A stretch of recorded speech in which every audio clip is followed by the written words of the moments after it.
Hi, my name is Guerra, and I will be performing 40 Love Letters by Verlee and Lit, or To the Scientist I Am No Longer Speaking To by Kristin Keefe. Some people might complain that this piece is at its core shallow, expressing the same emotion again and again and again. I mean, there are only so many times you can articulate your contempt before people get bored. And some people might complain that this is just a pretentious exercise in seeing how many literary references I can come up with. But you know what? Those people would be wrong. Because this isn't the piece I am writing to express my hatred for you. No. This is the piece I am writing because we aren't speaking. And it's making my heart hurt so bad that it's all I can do just to get up off the floor sometimes. As a teenager, I have caught myself staring a little too intently at a guy at the mall or a guy at school that I find attractive. I have also caught myself on my bed crying over a guy that broke my heart. But I learned to let the tears fall from my face and to never let them come back up again.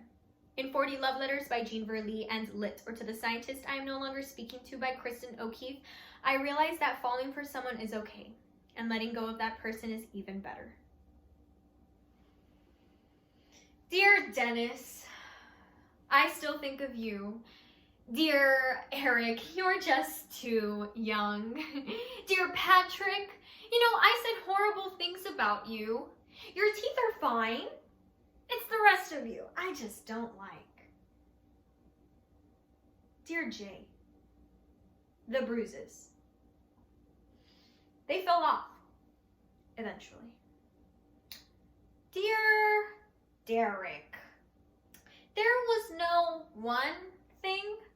Your everything is impossible. You are more absurd than Ionesco, more abstract than Joyce, more inconsistent than Agatha Christie, and more satanic than Rushdie's verses.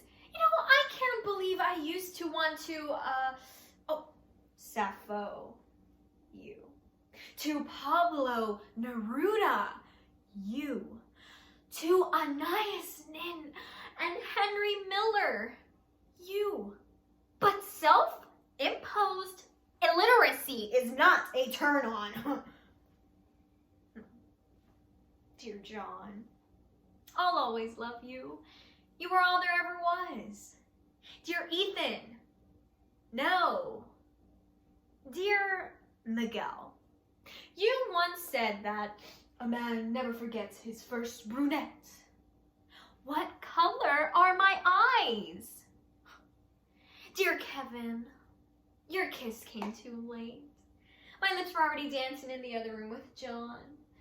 And dear William, you know, I loved you simple. I loved that we would never be we.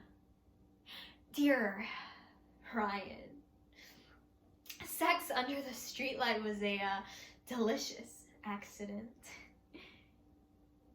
Dear Joseph, you know, I said that you were too pretty.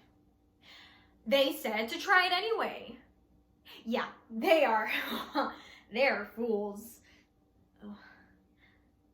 Dear Avery, you are the definition of unrequited. And don't say you didn't realize this would be my reaction and that you never intended for me to get all worked up, because if that were true, then you are dumber than Lenny from Of Mice and Men, blinder than Oedipus and Tiresias put together, and can feel less than a Dalton Trumbo character.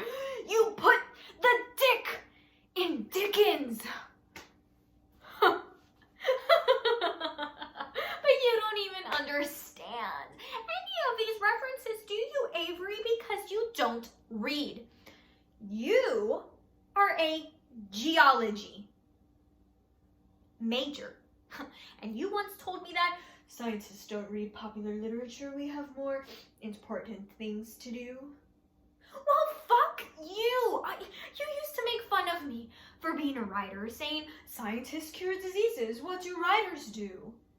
But of course you wouldn't understand, Avery. I mean, have you ever gotten an inner thirsting for you to read Zora Neale Hurston, or heard Angel's Herald for you to read F. Scott Fitzgerald? Have you ever had a beat attack for Jack Kerouac? The only Morrison you know is Jim. And you think you're the noble one? Oh, dear Mark. I like your wife too much. Oh, is your brother still single? Dear Skippy, I'm sorry about the whiskey and the tampon. I'm sorry I never called you. Dear Chris, I'm sorry I stalked you. I tried to forget me too. Dear Dex, I can't be with you again. Just accept it. Dear Cynthia. Cynthia, I was drunk. I thought you were too. Dear Skippy, maybe it was the red dress, or maybe because I was 15. Maybe you are still a pervert. Call me. Dear Dennis, I keep your photos in a box. Each one is still in its frame. I am writing this, so I can stop wanting to write the I could fall in love with you again so easy if you would just say one more word to me poem. But I'm tired. I'm tired of loving you because you don't love me right. And if some pretentious ass piece can stop me from thinking about the way that your laugh sounds, or how your skin feels in the rain, or how I would rather be miserable with you than happy with anyone else in this world, if some pretentious ass piece can stop me from doing all that, then I am gone with the wind. I am on the road. I have flown over the cuckoo's nest. I am gone. I am gone. I am. Thank you.